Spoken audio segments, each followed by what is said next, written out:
Today marks 10 years since a shooting that rocked Atlantic Canada. It was June 4th, 2014. Justin Burke went on a self-described mission to kill police officers, and he did, fatally shooting 3 Mounties and triggering an hours-long manhunt. CTV News Atlantic anchor Todd Battis joins me now with more on this somber anniversary. Todd, hello to you. So, what mark has the shooting left a decade later?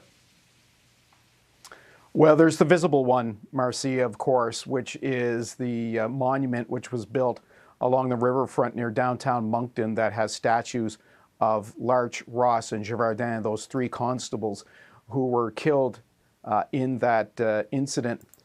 That's the most obvious thing. If you're driving through Moncton, what you don't see is what lingers, and that is families that continue to grieve the loss of their loved ones. A community that was under lockdown for hours and hours overnight as this gunman was roaming the streets. Those people, on a day like today, they're obviously thinking about that time. You talk to people who live there and 10 years has passed, and that's dulled a lot of it, but it doesn't take much to revive those memories and the fear of that time. And then, of course, you've got the RCMP, which is still dealing with the aftermath, really, of that incident. We just learned that a recommendation from a report to the RCMP those many years ago said that supervisors should be trained to deal with issues such as that, and only a fraction of them 10 years on are. So it really is, it's multifaceted, Marcia, I'm sorry, when you get to a day like today, but certainly, the focus, people who were living in Moncton at that time will be remembering clearly what those hours were like. And then, of course, for the families, very difficult. And there's going to be a memorial ceremony at 4:30 Atlantic time at that memorial. And we understand it's going to be a small affair.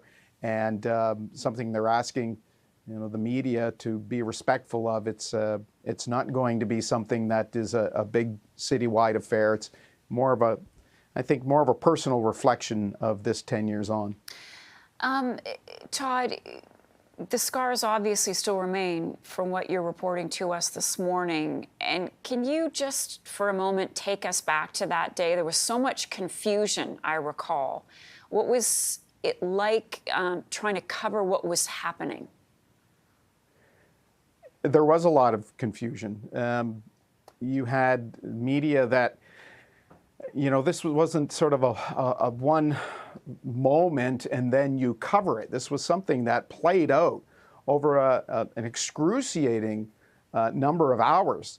So the media descended on Moncton, and we're all in that neighborhood where the police were trying to wrestle down where this gunman was. It was chaotic. It was frightening. You would get reports that something is happening, and then, everybody would race to one area, and then it would turn out not to be something at all, and then things would play out through the day and certainly through the evening. And the relief that when it was reported that the gunman had been essentially flushed out of where he was hiding and was caught by officers, that instant relief that then turned to grief upon hearing of the murders of the 3 Mounties, and of course, and it wasn't just those 3. Keep in mind that others were injured, severely injured.